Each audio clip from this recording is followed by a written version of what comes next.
Greetings and well met. Welcome to Stories by the Fireside, or thereabouts. I'm your host, Hailstorm, and today I have a little bit of an update after a long time of total silence for me. I had a lot of things to think about. I had a lot of things I wanted to go through mentally. And now things are finally looking up. Let me show you a little bit about me. For those of you who haven't been paying attention in the last couple of videos, which I completely understand. I don't expect you to, obsessively look into my videos or something like that. And for those of you who are new here as well, for those few of you who are still here, I'm rambling now. I'm going to go back to the... Yes. A couple of things about me.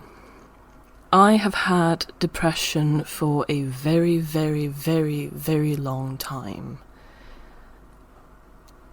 For, I would say, the most part of my life, I have had a depression. And it's only later in my life that I've realized it. I am currently 30. I turned this April. And I have had depression for over 20 years. That's a long time. It wasn't horrible in the beginning, but it has been piling up over the years. A little bit here, a little bit there. Another failure. Another failure, another failure. Another dream shattered. Another dream snuffed out. Another dream murdered. And it all piles up eventually until you get to the point where you just don't want to try anymore. And that's what it's been like. For the past 10 years or so, I have been in complete stationary. I've been living in the same apartment for 10 years. 10 years. Most people live in an apartment for 5, 6 maybe.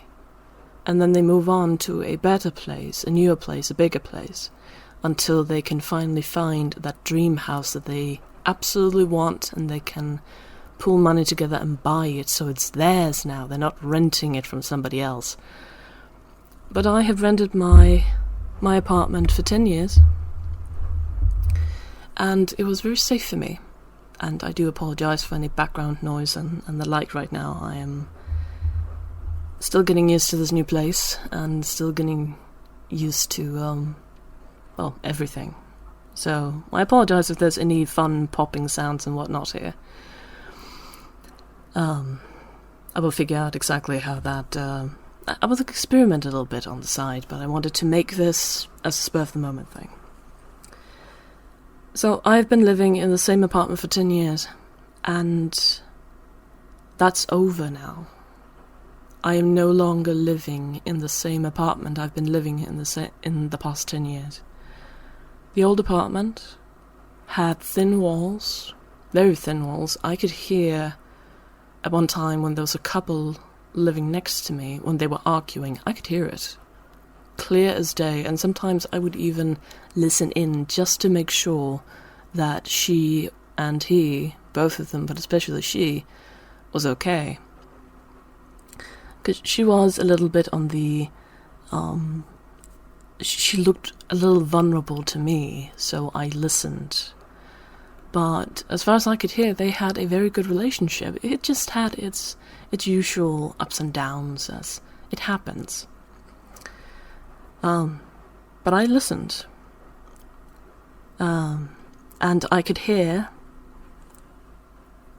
I could hear outside when there was a party down the street.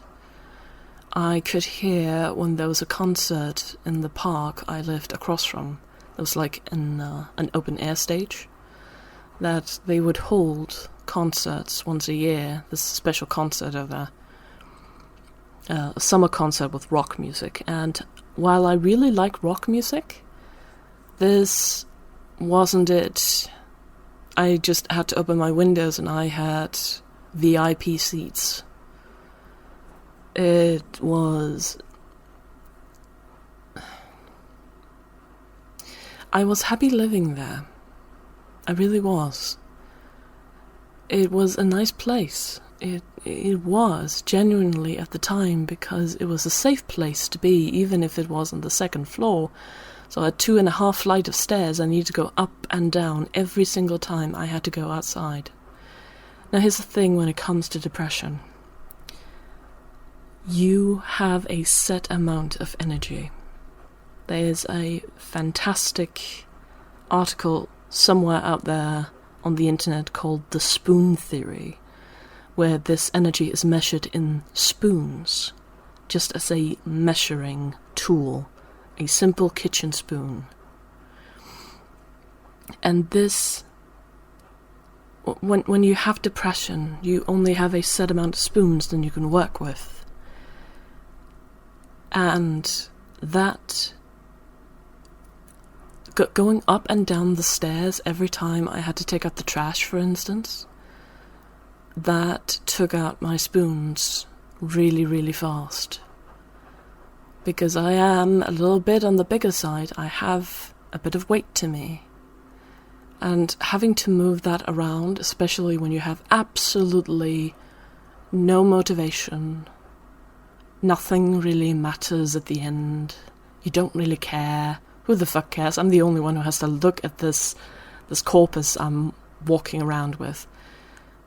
At the end of the day, all you do is sit around all day, doing things to make sure that you don't go completely insane. So it was a nice place, I will say that. It was a fantastic place and a safe place for me for 10 years. And then my depression began to lighten within the past, I would say, almost a year. Let's say 8 months. 8-9 months. My depression has been lessening and lightening and loosening its grip on me. And it's a very, very curious feeling not to have that constant dark feeling hanging over you. It's a very, very strange feeling, but all of a sudden I felt genuinely happy. And I don't remember the last time I felt genuinely happy. Without like a clause somewhere in the margin saying, you're happy, but... etc., etc. I began to feel happy. I began to feel genuinely happy, and it was after my retirement, because I retired last year. That is a thing that is plausible in my country as a mentally... I don't want to call myself mentally disabled, because I'm not. I'm not disabled. I am able to do things. I just have clauses in the margins.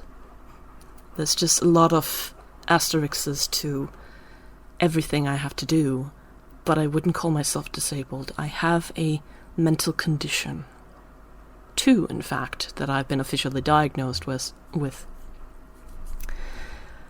And so I'm an artist, and I have ADD, or what was once upon a time called ADD. I still call it that because I'm not hyperactive. Anyway, I will say small tangent. So I was retired officially, which means the county and the government can't do anything to force me into work. And I am paid a pension every month. At the, I believe it's at the end of the month. But I'm paid around the 1st of every single month a set amount of money that does not waver at all. It does not waver. I get the set amount of cash, and I do not work. I don't have to work for it. So instead of trying to stress myself, You might think, oh, but this is the paradise. This must be the dream. This must be heaven to live, that you don't have to work for your cash. You can just do whatever the fuck you want to. And I don't care if you don't like me swearing. This is my video, so I'm swearing all I damn well want to. But you might be thinking that, oh, yeah, you can do whatever the fuck you want to. You don't have to work for your for your cash. You can, save money. You can buy a house. You can buy a car. You can buy this and you can buy that, and you can live a life of luxury. Maybe. The reality is that while I might be getting this cash basically for free, I don't particularly enjoy that thought as much as you might think. It's fantastic I no longer have to worry about food or bills or, buying things and replacing things when they break. I no longer have to worry as much as I used to. However, I would absolutely love to be able to work. I want to work. I want to be out there.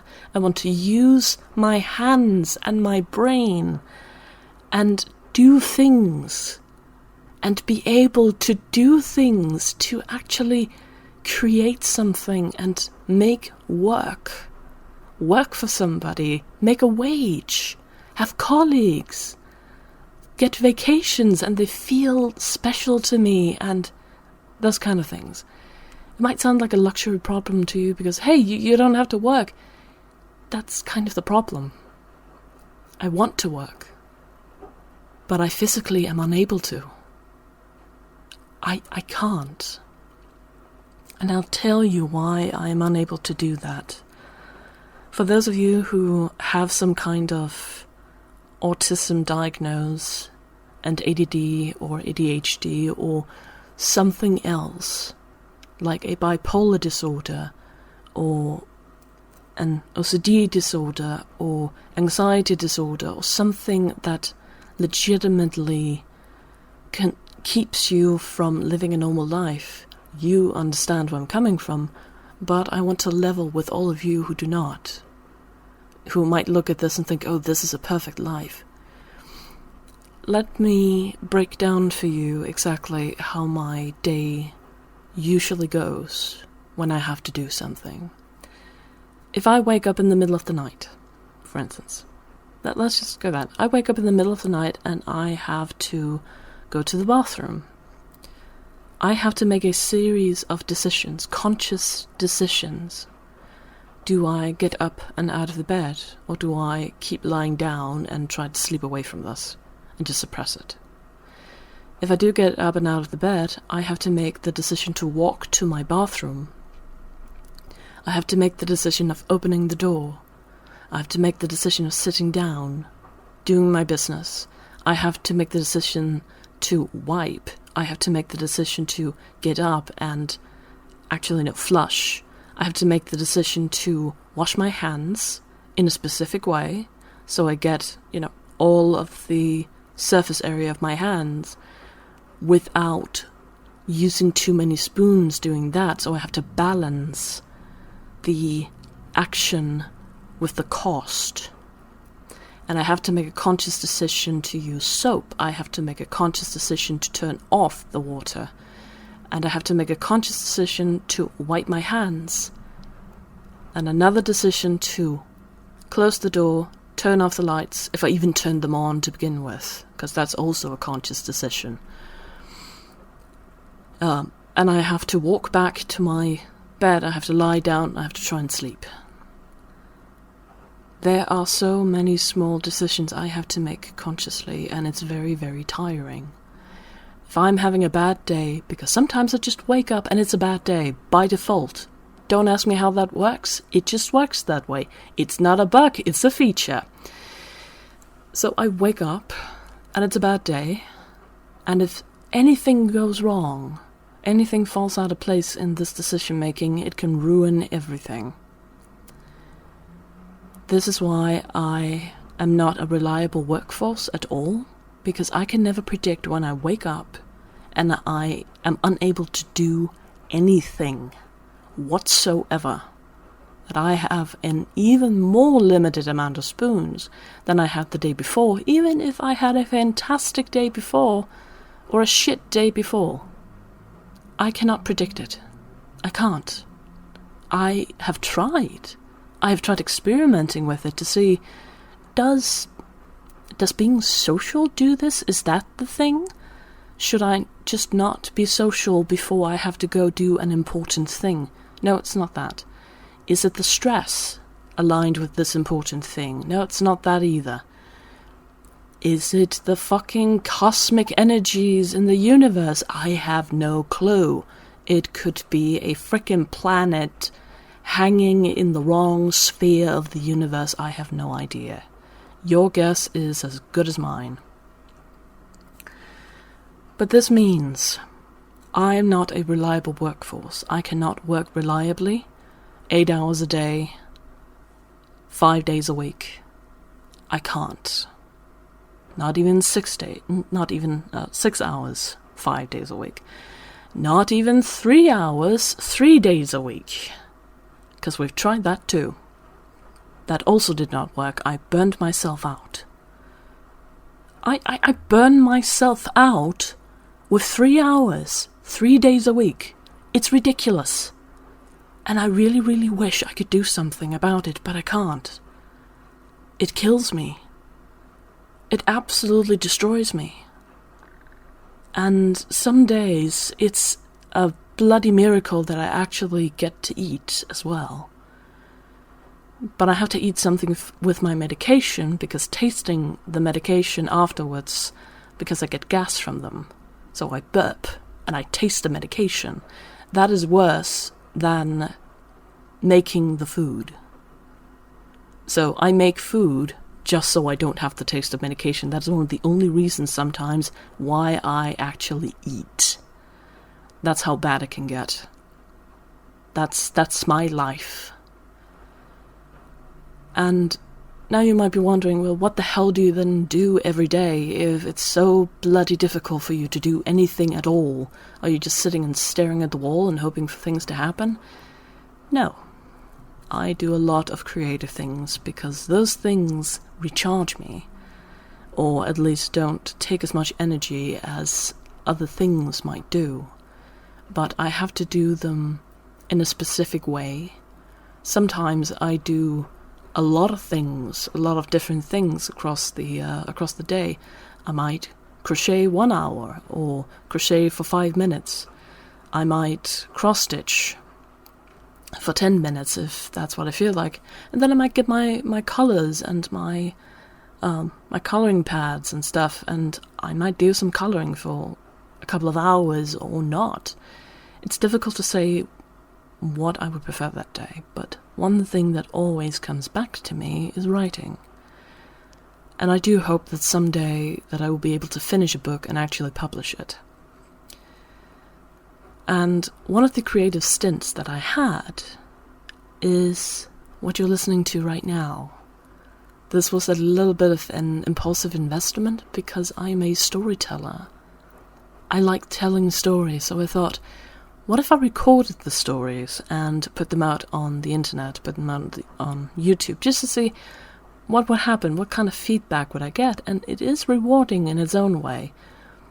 But I don't think that I can do it reliably, like once a week sort of thing. Not yet. Maybe in the future when I start having some more energy. Because hopefully, see, this is all gonna tie back. Just bear with me here. I just might have enough energy to start doing proper things again because I've moved. I'm currently sitting in my new apartment.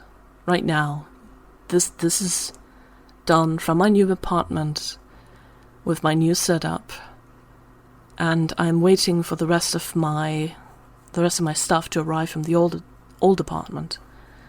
The moving van comes on Wednesday, and then they're gonna bring all my boxes and what furniture I want to keep. Some of them are just gonna get tossed or thrown thrown to the humanitarian or second-hand stores, that kind of thing.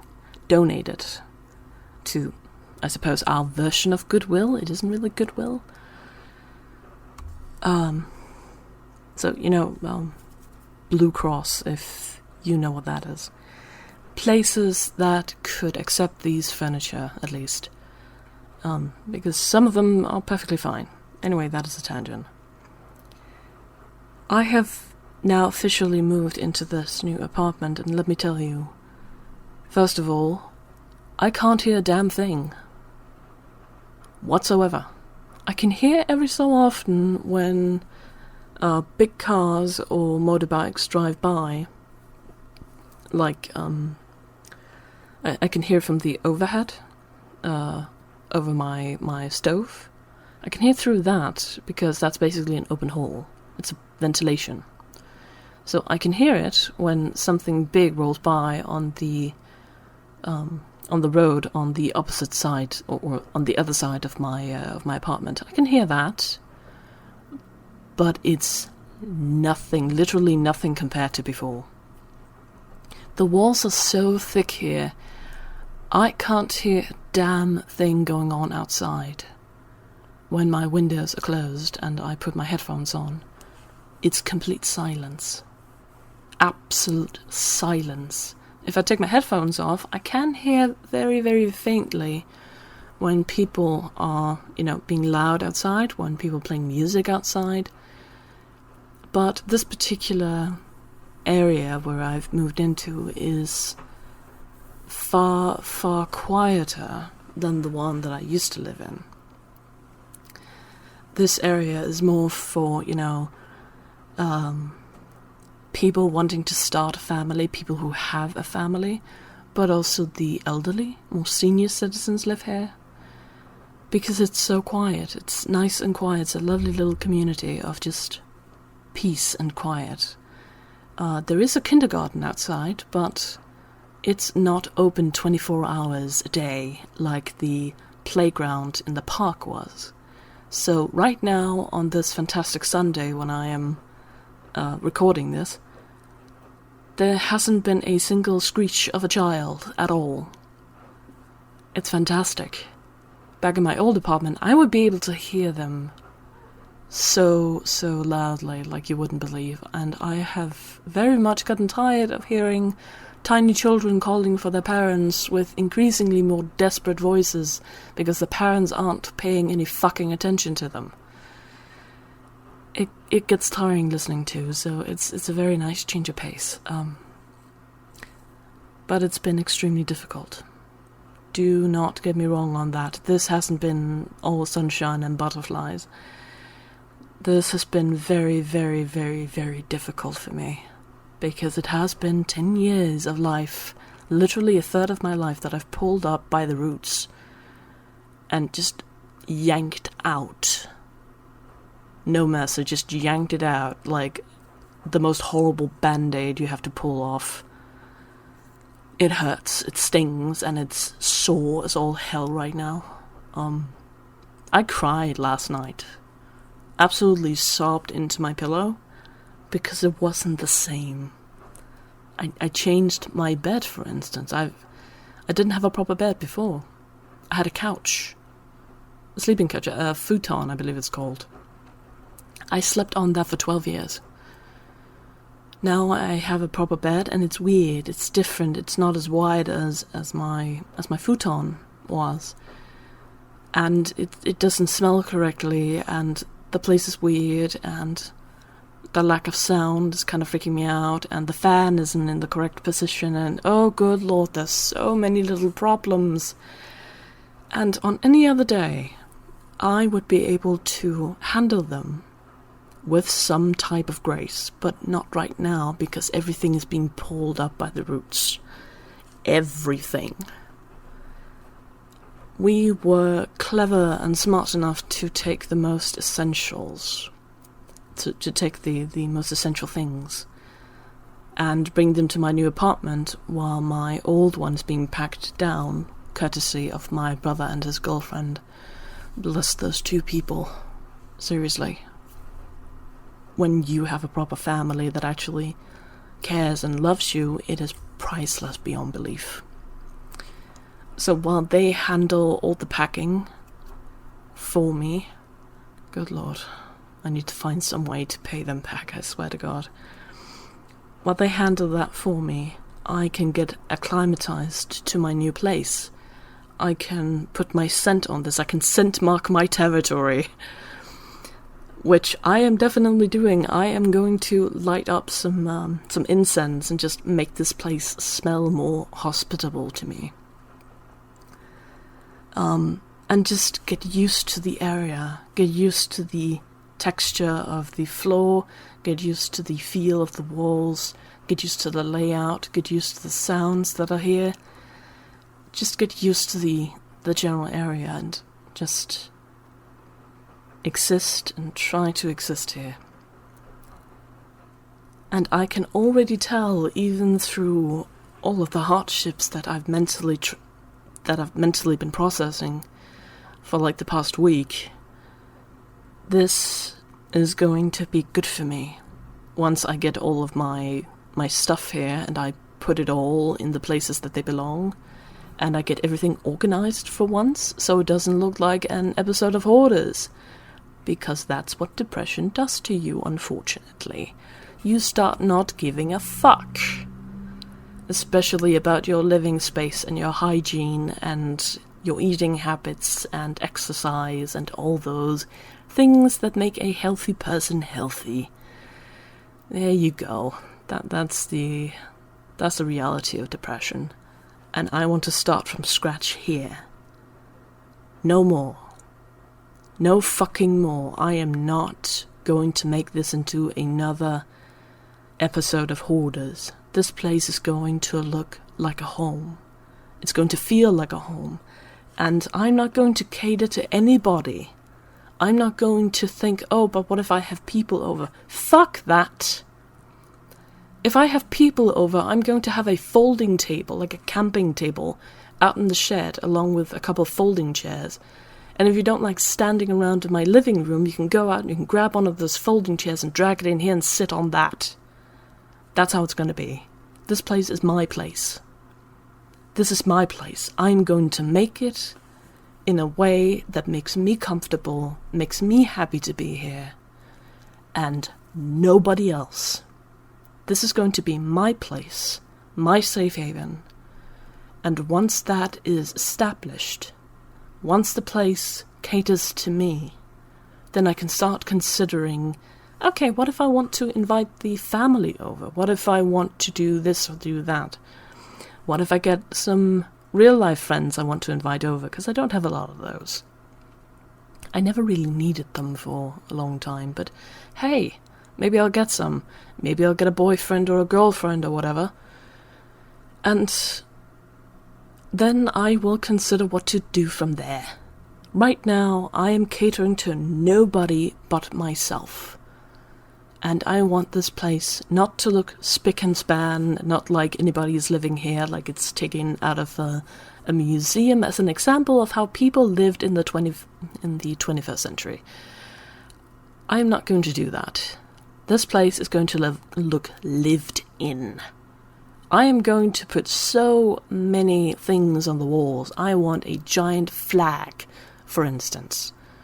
Or, like, it could be a flag, but it would be a lot better if I could find one of those huge, like really, really huge posters with some Warhammer 40k art on it. I want that right over my gaming table. I want that there. And I want some pictures I have. I want them actually up on the walls. I want to be able to see them.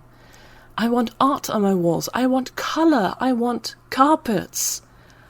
I want actually to love living here. This is going to be my safe place, my home, my haven, my cave. And boy, is it a cave. It has 2 windows and none of them are in the living room. This is my cave. This is my man cave, and I'm going to call it a man cave, and you can't stop me. This is going to be my home. And I can't wait to make it that. It's going to take a while, and I'm going to cry a lot along the way. But I'm going to cry. And nobody can stop me. Because that's just the way that I'm going to get it out of my system. I'm going to cry. Because it's alright to cry. And I'm telling you now, whomever is listening to this, you can cry too. If you're going through bullshit with with a lot of hardships going your way, with having to pick up and move out at a moment's notice, if you have to do that, it's okay to cry. And it's okay to shout and scream and pound your fists and just feel like nothing is going your way. It's perfectly fine. 'Cause life isn't easy. And it's not supposed to be easy either. When life is hard, you start to really see life for what it is. And life is a roller coaster, and it's a horrible roller coaster at times. But when life is hard to you, you start to appreciate the times when it isn't. It's difficult to know what it's like to not be in pain when you have never felt pain. You need to be able to feel pain to appreciate when you're not in pain. That's just part of being alive. When you're not sad, you can appreciate it if you know what sadness feels like. If you know what tragedy feels like. So I'm taking this as best I can in stride. Right now, it sucks. It absolutely sucks. I feel on the verge of tears, even as I'm making this. You can probably hear it in my voice at times where I kind of get emotional and tear up a little bit, and that's because I'm human. So, congratulations, you're not talking to an AI voice generator bullcrap like that. That's not gonna happen here. I'm a person. And it's perfectly fine. I am still going through this, and there will be a reaction. There will absolutely be a reaction later when the adrenaline suddenly just stops being there, and I will fall, and I will crumble, and I will crash, and I will burn. And that's okay. Because once I'm done doing that, I'm gonna pick myself up, and I'm gonna keep going. For instance, I have this wonderful... I literally made a list of things I want to do. And some of the things I want to do is make food. I want to cook. I am a pretty decent cook. Just put me in front of a stove and give me a recipe and I can follow it and it will be good. I'm a pretty decent cook. I can cook, but I haven't had any sort of energy, amount of spoons to actually cook for years. What I've been cooking is just the most basic of things possible, because I just did not have the energy to do it. And I felt like, well, I can't taste it anyway, so who the fuck cares? I don't care. I just have to shovel it in my mouth. And it's true, I don't have a particularly strong sense of taste. I don't. I do not have a very strong sense of taste, and I have a theory why that is. There's a lot of things that just taste the same to me. If you give me different types of potatoes, I genuinely cannot tell the difference. It just tastes like potato.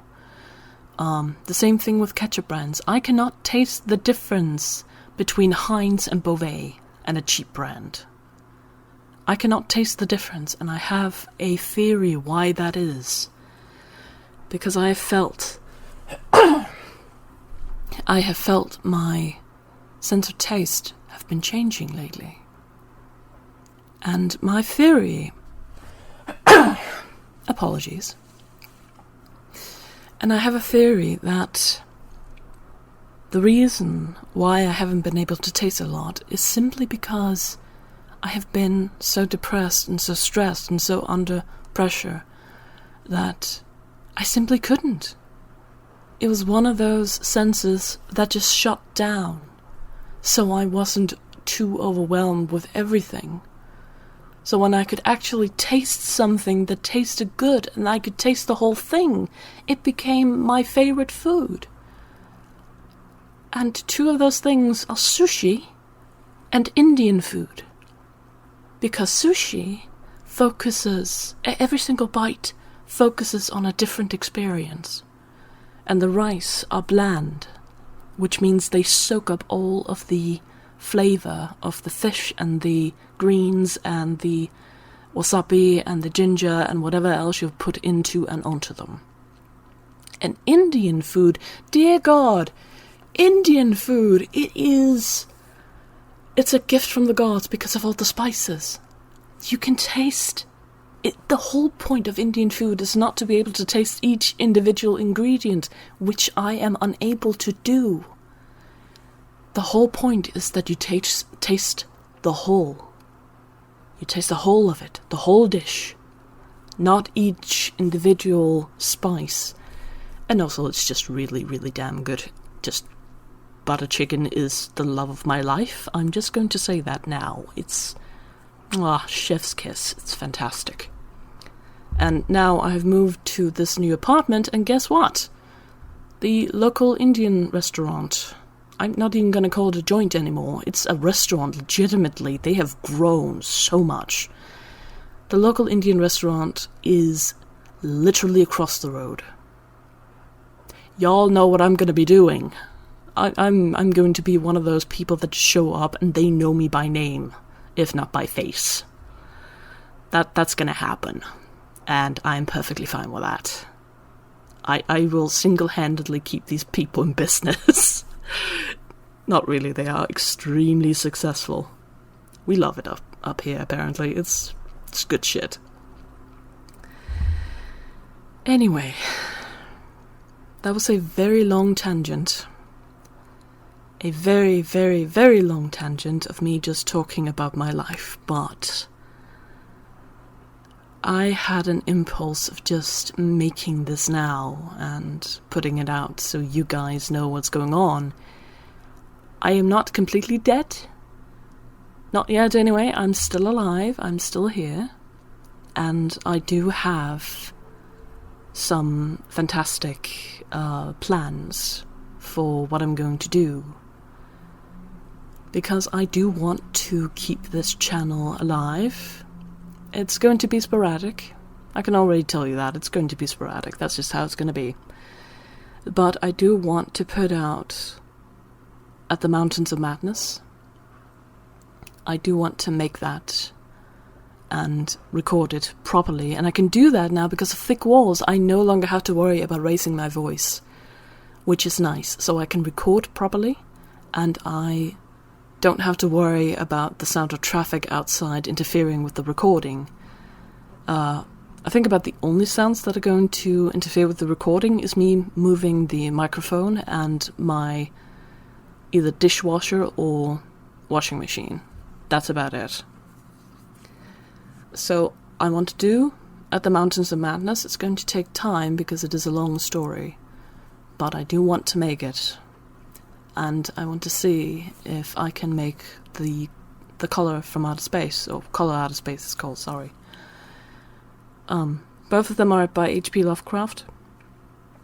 I want to do both of them because they are some of my favorite stories of his. The stories I've done Unto Further Notice are basically some of his short stories. So I want to do longer format and just give it all I got. All of the acting skills I got, just pour it into that and see if I can make it something beautiful. The narrator for both of these stories might be male, but I'm not gonna let that stop me. Nothing can stop me, I got this. And I'm sure the people listening to this and the people who enjoy my voice, I'm sure you don't complain either. Don't let something like that stop you. If you think that, oh, but I can't do this particular scene, I can't make a recording of this because for the opposite sex. Don't worry about it, just do it anyway. Who cares? If you like doing it, do it. That's the reason I'm sitting here today. That's the reason why I'm sitting in this particular apartment today. Just do it. Just bloody well do it. Go out, do something, don't stagnate. Even if you think you're stationary and stagnating in a corner of your apartment and you think, I'm never going to amount to anything, if you get up every day, even if it's just to sit your ass down at the computer and play video games and talk with your buddies and do social media things and whatever, you are still in motion. You're still doing something. Work from there. It's going to hurt. It's going to take time. But you can do it, because if I can do this with 2 diagnoses and a fuck ton of stress and over 20 years of depression, and I can do this, I can move my ass, my fat ass, I can move it from one apartment to another and still survive and still be able to see a light at the end of the tunnel that isn't just New Jersey. Bonus to people who understand that reference. If I can do that, you can too. There's light at the end of the tunnel, and it's not a train. You can do this. You can do this, I can do this. If I can do this, you can do this. Come on.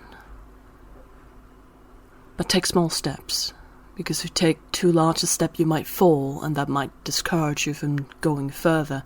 Take small steps. Every small victory is still a victory. If all you did today was getting your ass up out of bed, I'm fucking proud of you, okay? I am so proud of you for getting your ass out of bed. If all the quote-unquote healthy thing you did today for yourself was ordering out and getting a salad, I'm so fucking proud of you today. If all what you consumed today was water, I am still fucking proud of you. So, you can do it. You're hearing it from me right now. You can do it. If I can do this, you can do this. And this is going to be a very long video about me just talking about nothing. I just realized I don't have a script. I don't have a script. This is off the top of my head. I'm just saying whatever hell is coming into my brain right now. Because I don't know what else to do. Kind of. I do know what to do. I have my computer. I can just, play a game and whatnot. But I want to use my voice today. So here we are. Here we are. I'm giving you an update on my life. And I'm giving you, the hell is it called? My mind just blanked for a moment. I'm giving you encouragement. That's what it's called. I'm giving you a pep talk.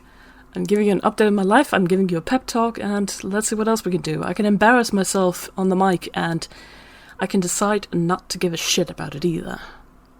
I make mistakes. You make mistakes. Everybody makes mistakes. Even your boss makes mistakes. And our king makes mistakes too. Some of them we just don't see. But everybody makes mistakes. Okay? Everybody makes mistakes. No matter who they are, because making mistakes is human. And when we do make a mistake, we learn from it. That's the whole point of making mistakes. That's the whole point of fucking up. You learn from it, and you get better at what you're doing. Just have a listen at some of my early recording work, where I am very disciplined, very strict, and I don't know. You tell me if there's a difference between the very first video I made and the last video I made and this one. Or the last reading video, not just me rambling on open air, So, everybody makes mistakes, everybody's learning, and I am learning too. And I'm hoping that I can do more of this, of these recordings in the future, but for now, I'm going to sign off, and I am very happy that you listened, and don't forget that nothing is permanent. There's always hope. Alright?